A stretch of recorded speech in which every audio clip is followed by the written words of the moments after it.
नमस्कार मित्रों, मैं हूं शिवम सिंह और स्वागत है आप सभी का शिवम एकेडमी के इस ऑनलाइन लर्निंग प्लेटफॉर्म पे। प्यारे मित्रों, साथियों, आगे अनुजा जितने भी लोग वीडियो को देख रहे हैं उनका तहे दिल से स्वागत है।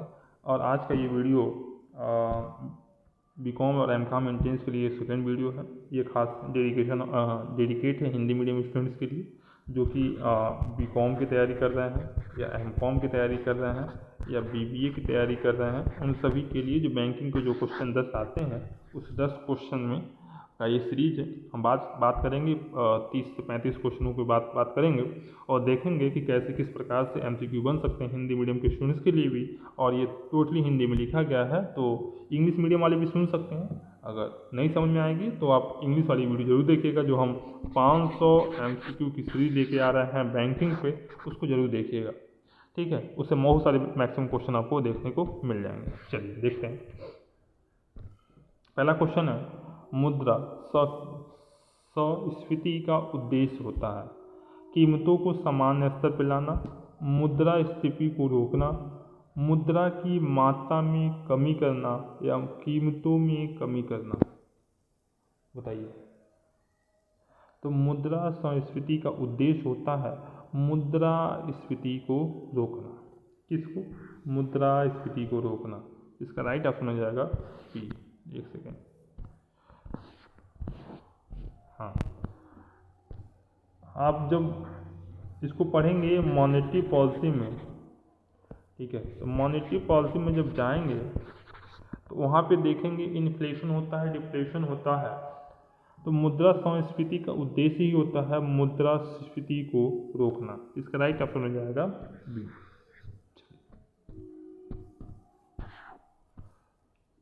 युद्धकालीन वित्त के लिए सार्वजनिक उपयुक्त मुद्रा है। जब युद्ध चल रहा हो उसमें वित्त के लिए सार्वजनिक उपयुक्त मुद्रा कौन सा? प्रतिनिधित्व पत्र मुद्रा, ध्यान रहे, प्रतिनिधित्व पत्र मुद्रा, परिवर्तनशील पत्र मुद्रा, अपरिवर्तनशील पत्र मुद्रा, प्रादिष्ट पत्र मुद्रा। बताइए। तो युद्धकालीन वित्त के लिए उपयुक्त मुद्रा जो होता है प्रादिष्ट पत्र मुद्रा ही होता है, जो कि युद्धकालीन के लिए सबसे अच्छा माना जाता है। अब तक कितने बैंकों का राष्ट्रीयकरण हो चुका है? बताइए। राइट ऑप्शन 3 का। तो अब तक 20 बैंकों का राष्ट्रीयकरण हो चुका है। प्रतीक मुद्रा किसे कहते हैं? प्रतीक मुद्रा। हाँ, प्रतीक मुद्रा बताइए।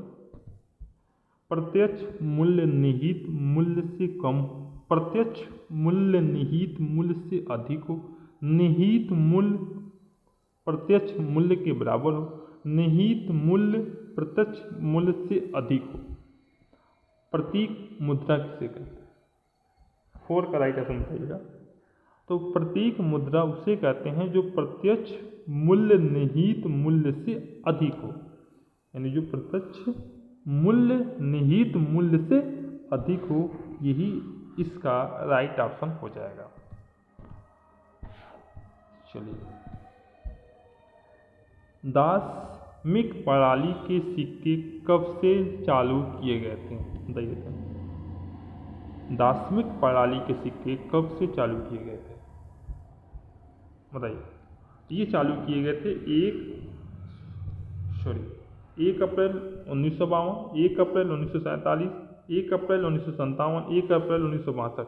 इसका राइट ऑप्शन हो जाएगा 1 अप्रैल 1957 से दाशमिक प्रणाली के सिक्के लागू किए गए थे या चालू किए गए थे।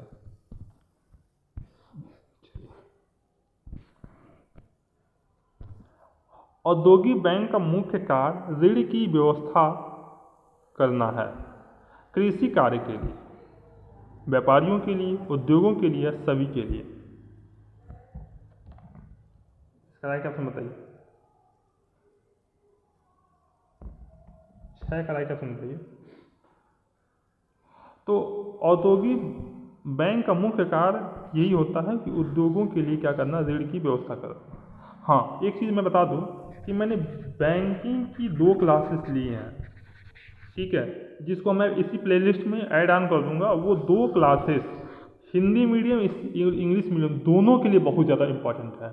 उस वीडियो को ज़रूर देखिएगा। एक वीडियो 40 मिनट का होगा और 1 मिनट भी 40-45 मिनट का वीडियो होगा।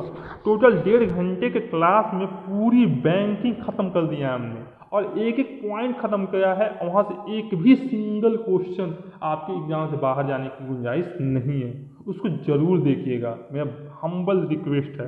क्योंकि वो जब वीडियो मैंने बनाया था तो वो नेट के लिए बनाया गया था और स्पेशली जब मैं नेट की तैयारी कर रहा था तो वो मेरे नोट्स की था और उसी नोट्स को मैंने वीडियो बनाया था। बहुत ही अच्छी नोट्स था वो और हर एक कॉन्सेप्ट को क्लियर किया था। उसको जरूर देखिएगा।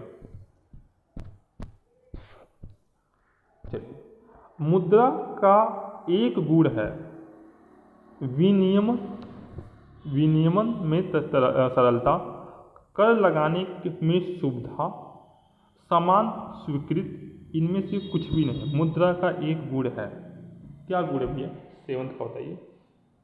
विनियमन में सरलता। अच्छा, मुद्रा का एक गुण तो ये भी है ना कि हम एक्सचेंज कर सकते हैं।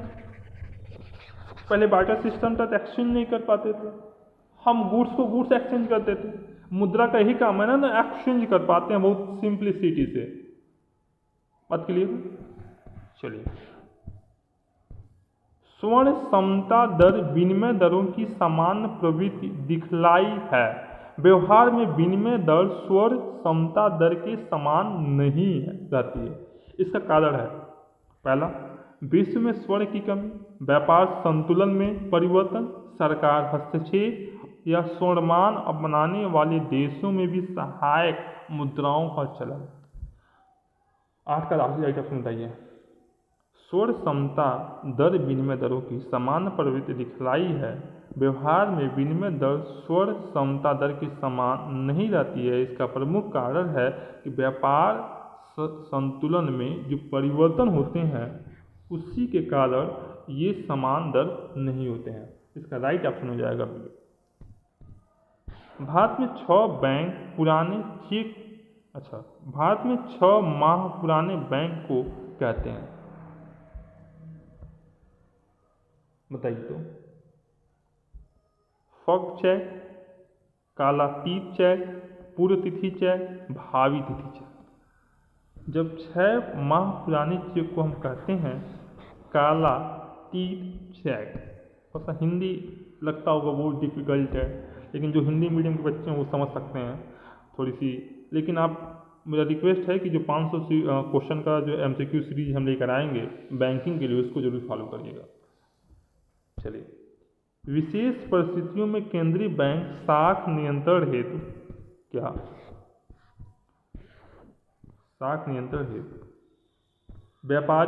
व्यापारिक बैंकों को प्रतियोगी के रूप में जनसाधारण में व्यवसाय करने लगती है। यह प्रवृत्ति को कहते हैं बैंक दर की नीति। खुले बाजार की क्रियाएं, साख राखने उपयुक्त में से कोई नहीं। क्या कह रहा है? केंद्रीय साख नियंत्रण हेतु व्यापारिक बैंकों को प्रतियोगी के रूप में जनसाधारण व्यवसाय करने लगती है तो प्रवृत्ति कहलाती है। इसका एक ऑप्शन बताइएगा 10th का। खुले बाजार की क्रियाएं, ओपन ऑपरेशन मार्केट। हम एक थोड़ा सा मॉनेटरी पॉलिसी के बारे में जो बात करेंगे उससे बहुत सारे क्वेश्चन बन जाएंगे, जिसमें repo rate, CR, SLR, bank rate, ठीक है, ओपन मार्केट ऑपरेशन, ये सारे बात कर लेंगे। तो उससे एक क्वेश्चन आपके दिमाग में सही हो जाएगा। मैं कोशिश करूंगा कि जल्दी वीडियो लेकर आऊँ। हाँ, मुद्रा प्रसार निम्न में से किस वर्ग के लिए लाभदायक है? अगर मुद्रा का प्रसार होता है तो निम्न में से किस वर्ग के लिए वह लाभदायक होगा? निश्चित आय वाले व्यक्तियों के लिए, उपभोक्ताओं के लिए, उत्पादन वर्ग के लिए, उपयुक्त में से कोई नहीं। 11 का राइट ऑप्शन बताइए। जब मुद्रा प्रसार निम्नलिखित में से किस वर्ग के लिए लाभदायक होगा? तो जो उत्पादन करने वाले लोग हैं, जहाँ जो प्रोडक्शन करने वाले लोग हैं, उनके लिए ये बहुत ज़्यादा लाभदायक होगा। इसका राइट ऑप्शन हो जाएगा C। मुद्रा के कितने आकस्मिक कार्य होते हैं? मुद्रा के हाउ मेनी टाइप्स ऑफ आकस्मिक इमरजेंसी वर्क? बताइए। 3, 4, 5, 7। 12 का होता ही। तो मुद्रा के कितने आकस्मिक कार्य होते हैं? वो 5 आकस्मिक कार्य होते हैं। एक चेक को 6 अप्रैल 1980 को लिखा गया हो और भुगतान निम्न में से किस दिनांक को हो सकता है? 9 अक्टूबर 1980, 10 अप्रैल 1980, 2 मार्च 1980, 2 मार्च 1981। बताइए।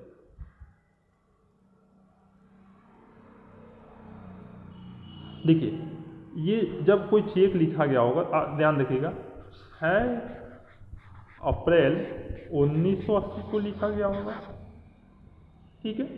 तो कब तक भुगतान कर सकते हैं? क्या ये 2 मार्च या इससे पहले भुगतान कर सकते हैं? जब लिखा ही 6 तारीख को गया है अप्रैल में, तो उससे पहले भुगतान ही नहीं कर सकते, हाँ या ना?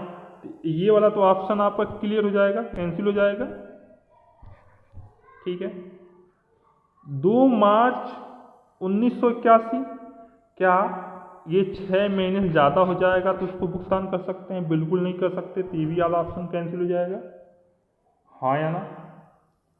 ये कह रहा है कि 9 अक्टूबर, भैया ये अप्रैल चल रहा है, अप्रैल को क्या बोलते हैं हम?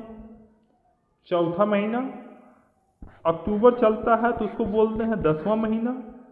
ये 9 अक्टूबर की बात करें, 6 महीने के अंदर ही बजा सकते हैं, ये तो 6 महीने से ज़्यादा डेट हो जा रहा है, तो ये भी कैंसिल हो जाएगा। तो बचा क्या? 10, इसका राइट ऑप्शन क्या हो जाएगा?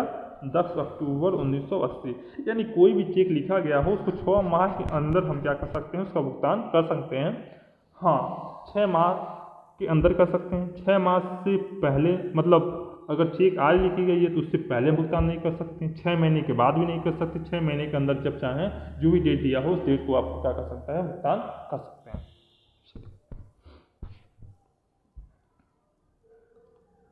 हाँ, प्रेषम का नियम निम्नलिखित में से किन परिस्थितियों में लागू नहीं होता? जब देश में द्विधातुमान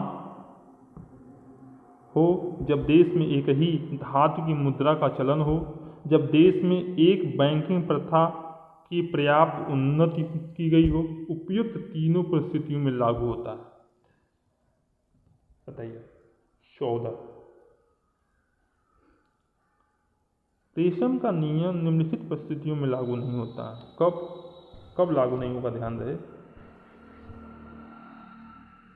जब देश में द्विधातुमान हो तब तो ये लागू होता है, कोई दिक्कत नहीं। जब देश में एक बैंकिंग प्रथा की पर्याप्त उन्नति हो तब लागू होता है। लेकिन जब देश में एक ही धातु की मुद्रा का चलन हो, उस समय ये जो प्रेषम का जो नियम है वो लागू नहीं होता है। तो इसका राइट ऑप्शन हो जाएगा बी। चलिए, मुद्रा निर्गमन का कार्य करता है, किसका कार्य करता है? मुद्रा निर्गमन का कार्य करता है state bank of India, reserve bank of India, उपयुक्त में से कोई नहीं, उपयुक्त दोनों ही। मुद्रा निर्गमन का कार्य कौन करता है? स्टेट बैंक क्या मुद्रा निर्गमन का कार्य करता है? बताइए, तो बताइए। बिल्कुल नहीं करता है। रिजर्व बैंक ऑफ इंडिया, हाँ मुद्रा निर्गमन का कार्य करता है, उपयुक्त में से कोई नहीं, उपयुक्त में से दोनों नहीं। इसका राइट ऑप्शन हो जाएगा बी। स्टेट बैंक की स्थापना कब हुई थी? 1935, 1950, 1955, 1960। तो स्टेट बैंक की जो स्थापना हुई थी 1955 में हुई थी। यही इससे पहले ये 1921 में इम्पीरियल बैंक था, इम्पीरियल बैंक को ही 1955 में इसका राष्ट्रीयकरण करके स्टेट बैंक ऑफ इंडिया घोषित कर दिया गया। वर्तमान में भारत में नोट निर्गमन की कौन सी प्रणाली प्रचलित है? आनुपातिक निधि प्रणाली, आंशिक अनुपातन निधि प्रणाली, न्यूनतम कोष प्रणाली, निश्चित अधिकतम विश्वासृत प्रणाली। बताइए कौन सी प्रणाली वर्तमान समय में प्रचलित है? बताइए। 17 नंबर का क्वेश्चन का राइट आंसर बताइए। हाँ, तो वर्तमान में भारत में नोट निर्गमन की कौन सी प्रणाली प्रचलित है? तो उसको प्रणाली है न्यूनतम कोष प्रणाली, ठीक है। चलिए,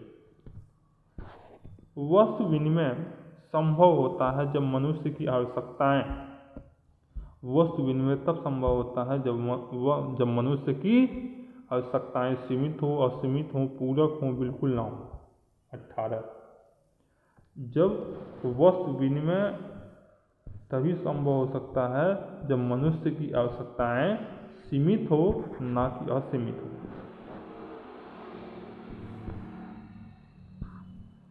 भारतीय बैंकों का राष्ट्रीयकरण का दूसरा चरण हुआ था, बताइए तो कब हुआ था दूसरा चरण? एक तो हुआ था 16 जुलाई और जुलाई 1969, दूसरा 6 अप्रैल 1980, 1 फरवरी 1980, उपयुक्त में से कोई नहीं। बताइए 19 नंबर क्वेश्चन का राइट आंसर बताइए। तो दूसरा चरण का जब राष्ट्रीयकरण हुआ था तो अप्रैल 6, 1980 को हुआ था और पहला चरण हुआ था 19 अप्रैल 1969 को। ध्यान रहे, जब देखेंगे ये पहला और ये दूसरा। हुंडी किस भाषा में लिखी जाती है? हुंडी किस भाषा में लिखी जाती है? हिंदी, संस्कृत, मुड़िया, पाली। बताइए 20 का राइट ऑप्शन क्या हो जाएगा? तो हुंडी हिंदी में लिखी जाती है कि संस्कृत में लिखी जाती है, पाली में, मुड़िया में? तो हुंडी किस भाषा में लिखी जाती है? मुड़िया में लिखी जाती है। ध्यान रहे। विनिमय विपत्र लिखा जाता है एक ग्राहक द्वारा व्यापारी पर, लेनदार द्वारा देनदार द्वारा लेनदार पे, बैंक द्वारा अपने खातेदार पर। विनिमय विपत्र लिखा जाता है, किस पे लिखा जाता है भैया? ये किसका राइट ऑप्शन बताइए? तो हमेशा एक लेनदार द्वारा देनदार पे लिखा जाता है। किस पे लिखा जाता है? एक लेनदार के द्वारा एक देनदार पे। बात क्लियर है?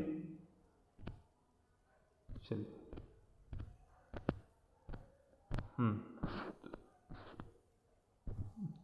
वस्तु विनिमय की कठिनाई दूर की है धन से, पूंजी से, मुद्रा से, वस्तु से। वस्तु विनिमय की कठिनाई दूर हुई है, धन से हुआ भैया, मुद्रा से ही तो हुआ है।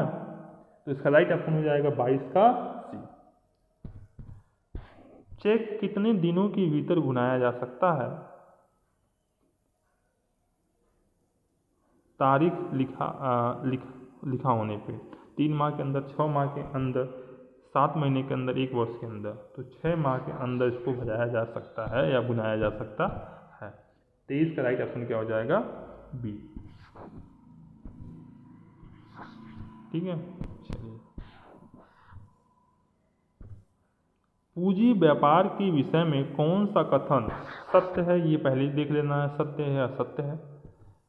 चलिए, इसका अभिप्राय दीर्घकालीन ऋणों के बाजार से ही हो, वह मुद्रा जो बाजार से भिन्न नहीं है, इसका मुद्रा के लेन देन से कोई संबंध नहीं होता, उपयुक्त में से कोई नहीं। पूंजी बाजार के विषय में कौन सा कथन सही है? 24 का राइट ऑप्शन बताइए। 24 का राइट ऑप्शन बताइए। इसका अभिप्राय दीर्घकालीन ऋणों के व्यापार से हो, यही इसका राइट ऑप्शन हो जाएगा। ठीक है, चलो। बैंक दर के विषय में निम्न में से कौन सा कथन सत्य है? क्या बैंक दर? बिल्कुल, बैंक दर में हम बात कर लेते हैं। इसका व्यापार दर से कोई संबंध नहीं है। चलिए देख लेते हैं, पहला ऑप्शन दिया है बाजार दर का ही दूसरा बैंक दर।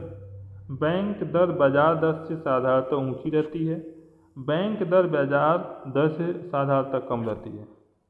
बैंक दर सत्य कथन को चूजना है। 25 का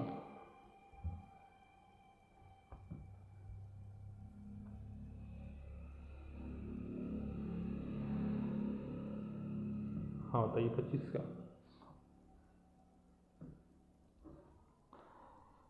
तो ध्यान रहे कि बैंक दर क्या होता है। जब एक बैंक, मतलब एक मान लीजिए कॉमर्शियल बैंक, मान लीजिए यहाँ हम दे देते हैं आपसे, यहाँ पे पीएनबी है और पीएनबी क्या करती है? आरबीआई से लोन लेती है। तो जिस रेट पे लेती होगी वो क्या कहलाती होगी? बैंक दर कहलाती है। ध्यान रहे। तो बैंक दर बाजार दर से साधारणतः ऊंची रहती है। बैंक दर बाजार दर से साधारणतः क्या रहती है? ऊंची रहती है। ये राइट ऑप्शन हो जाएगा। चलिए, स्वर्ण क्रय शक्ति की समानता द्वारा जो विनिमय दर निर्धारित होती है उसे कहते हैं टकसाली विनिमय दर, विदेशी विनिमय दर, स्वर्ण विनिमय दर, उपयुक्त में से कोई नहीं। तो स्वर्ण क्रय शक्ति की समानता द्वारा जो विनिमय दर निर्धारित होती है उसे कहते हैं हम टकसाली विनिमय दर। ओके, चलिए आगे चलिए।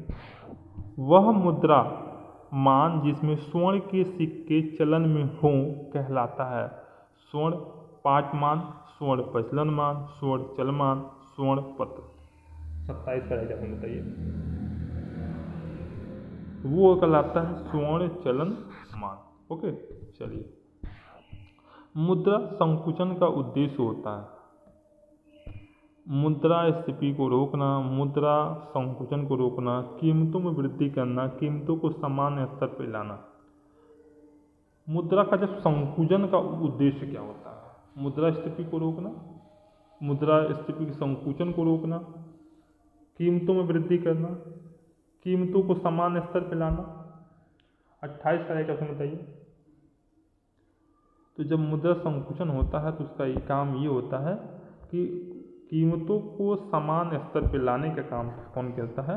वही मुद्रा संकुचन का मेन उद्देश्य होता है। ठीक है,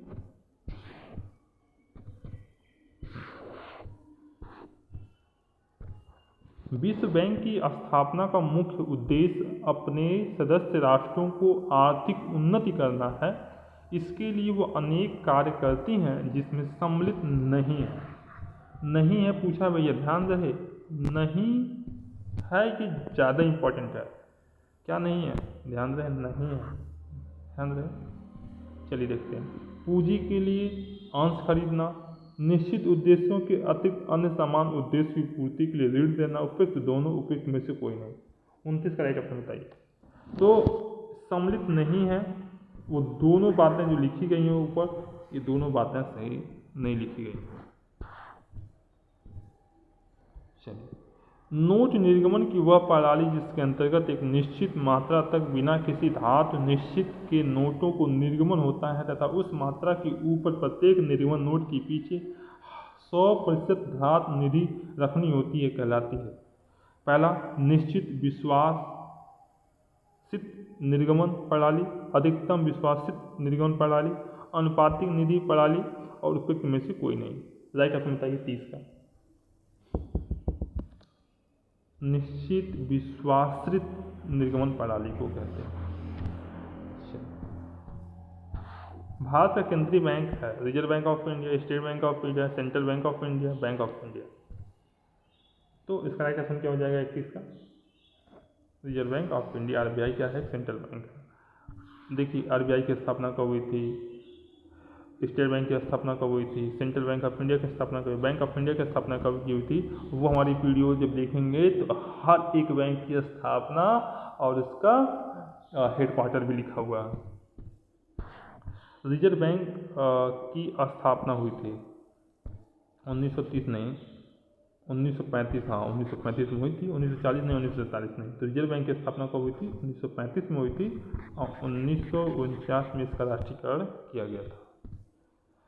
ठीक है, 32 का क्या हो जाएगा आपका? बी।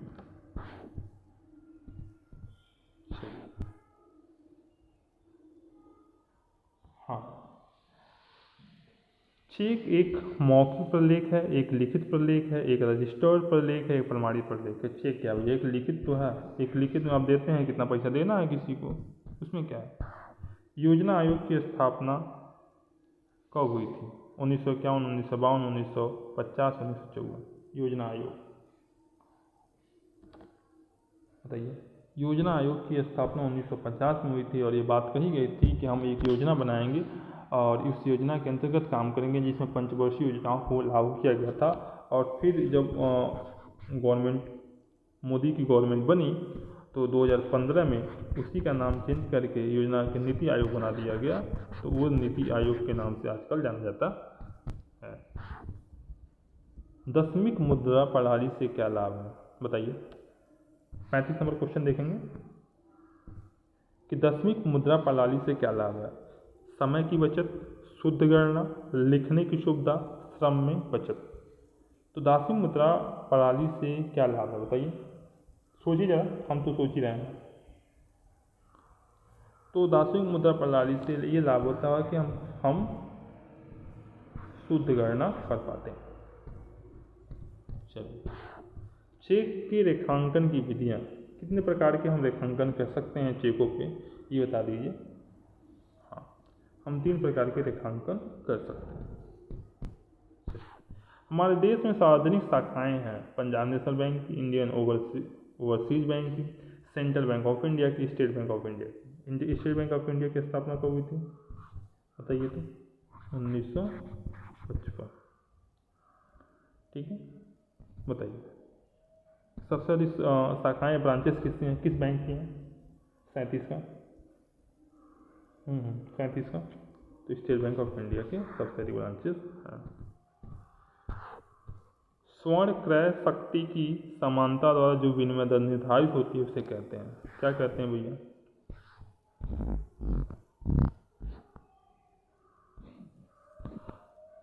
टकसाली विनिमय दर, विदेशी विनिमय दर, स्वर्ण विनिमय दर, उपयुक्त में से कोई नहीं। हाँ, बताइए तो। 38 नंबर का क्वेश्चन क्या हो जाएगा, टकसाली विनिमय दर। क्या हो जाएगा, टकसाली विनिमय दर। चलिए, सहकारी संस्थाओं की असफलता का सबसे प्रमुख कारण है प्रबंध व्यवस्था को दोषपूर्ण होना, केवल कृषि कार्यों के लिए ऋण देना, संस्थाओं को वित्तीय साधन सीमित होना, उपयुक्त तीनों। सही क्या समझ है 39 का।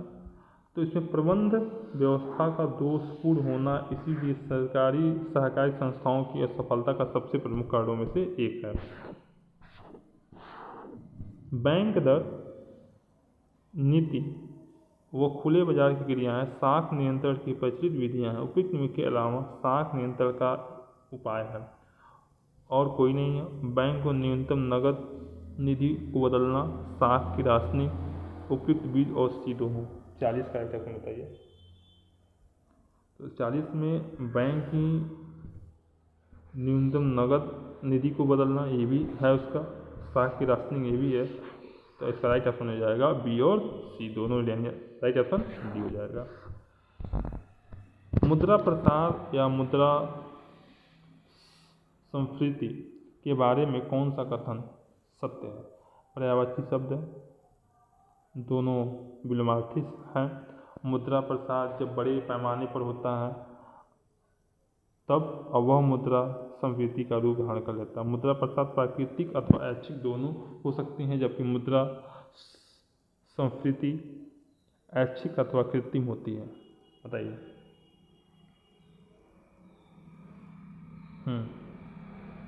40 का आइटम बताइए। तो मुद्रा प्रसार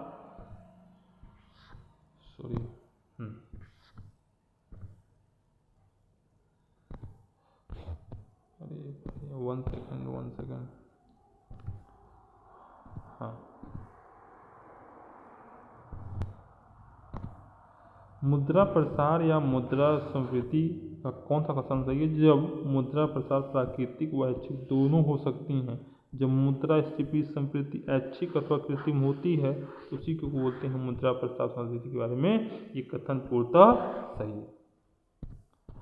गार्नर मरे के मुकदमे का निर्णय कब हुआ था। 1905, 1903, 1913, 1930। बताइए। 42 का राइट ऑप्शन क्या हो जाएगा।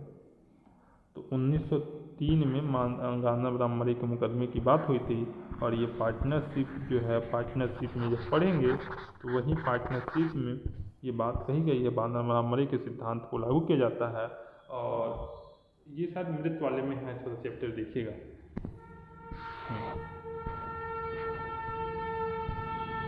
विनियमन विनियमन साध्य पुर्जे में हस्तांतरण कर्ता तथा प्राप्तकर्ता के स्वत्व समान होते हैं। हस्तांतरणकर्ता का स्वत्व प्राप्तकर्ता का स्वत्व से उत्तम होता है। प्राप्तकर्ता का स्वत्व हस्तांतरणकर्ता के स्वत्व से उत्तम होता है। बनाने वाले का स्वत्व हस्तांतरणकर्ता और प्राप्तकर्ता दोनों के स्वतः से उत्तम होता है। बताइए। विनिमय साध्य पुर्जे 43 का राइट ऑप्शन क्या? प्राप्तकर्ता का स्वत्व हस्तांतरणकर्ता के स्वसत्व से उत्तम होता है। इसका राइट ऑप्शन जाएगा सी। संरक्षण की नीति अपनाना आवश्यक हो जाता है जब श्रमिकों को मिल मालिकों की शोषण नीति से बचाना होता है। श्रमिकों द्वारा अपनी मांग मनवाने के लिए तालाबंदी, घेराव आदि हथकंडे अपनाने लगते हैं। आयात निर्यात से अधिक होने लगते हैं। देश के उद्योग को विदेशी स्पर्धा से रक्षा करनी होती है। बताइए। संरक्षण नीति को अपनाना आवश्यक हो जाता है जब कब? बताइए। जब श्रमिकों द्वारा अपनी मांग मनवाने के लिए तालाबंदी, घेराव आदि हथकंडे अपनाने लगते हैं। इसको बोलते हैं संरक्षण की नीति अपनाना आवश्यक हो जाता है। चलिए। विनिमय विपत्र को देय तिथि पर भुगतान हेतु प्रस्तुत न करने का दायित्व से मुक्त होता है। लेखक, विचारणकर्ता, उपयुक्त में से कोई नहीं, उपयुक्त में दोनों। बताइए। 45 का राइट ऑप्शन क्या था? 45 का उपयुक्त में दोनों। ठीक है। स्टेट बैंक में से पहले इंपीरियल बैंक कहा जाता था। निम्नलिखित में से पहले इंपीरियल बैंक कहा जाता था। मैंने बताया था स्टेट बैंक को कहा जाता था। ये 1921 में था। फिर 1921 के बाद 1955 में ये लंबी यात्रा है। चलिए फिर इसका स्टेट बैंक हो गया। चलिए। मुद्रा अपस्फीति का उद्देश्य होता है मुद्रास्फीति को रोकना, मुद्रा संकुचन को रोकना, कीमतों में वृद्धि करना, मुद्रा संस्फीति को सहयोग करना। 47 का राइट ऑप्शन बताइए। मुद्रा संस्फीति के सहयोग करना। चलिए ठीक है, हम जल्दी पहुंच गए हैं। मुद्रा का आविष्कार किया गया था विनिमय को संभव बनाने के लिए, वस्तु विनिमय की कठिनाइयों को दूर करने के लिए, विनिमय के क्षेत्रों को विस्तृत करने के लिए, वस्तु विनिमय प्रणाली का अंत करने के लिए। इसका राइट ऑप्शन क्या हो जाएगा? 48 का राइट बताइए। हाँ, राइट ऑप्शन बताइए कि वस्तु विनिमय की जो कठिनाई था उसको दूर करने के लिए। हाँ बताइए। चेक जिसका भुगतान खिड़की पर दिया जाता है उसको बोलते हैं आदेशक चेक, वाहक चेक, कोरा चेक, रेखांकित चेक। ठीक है, तो उसको बोलते हैं जो खिड़की पे देता है आदेशक चेक। अगर रेखांकित हो जाती है तो वो अकाउंट पे ही हो जाती है। ठीक है। चलिए। इंपीरियल बैंक ऑफ इंडिया का राष्ट्रीयकरण कब किया गया था? तो किया गया था 1 जुलाई 1956, 1 जुलाई 1952, 1 जुलाई 1955, 1 जुलाई 1948। इसका राइट ऑप्शन हो जाएगा 50 का। 1 जुलाई 1955 को किया गया इसका राष्ट्रीयकरण, और राष्ट्रीयकरण करने के बाद इसका बैंक हो गया था स्टेट बैंक ऑफ इंडिया। ठीक है, तो आज के लिए बस 50 क्वेश्चन, और फिर नए वीडियो में मिलते हैं। थर्ड वीडियो में फिर जरूर देखिएगा। Thank you so much.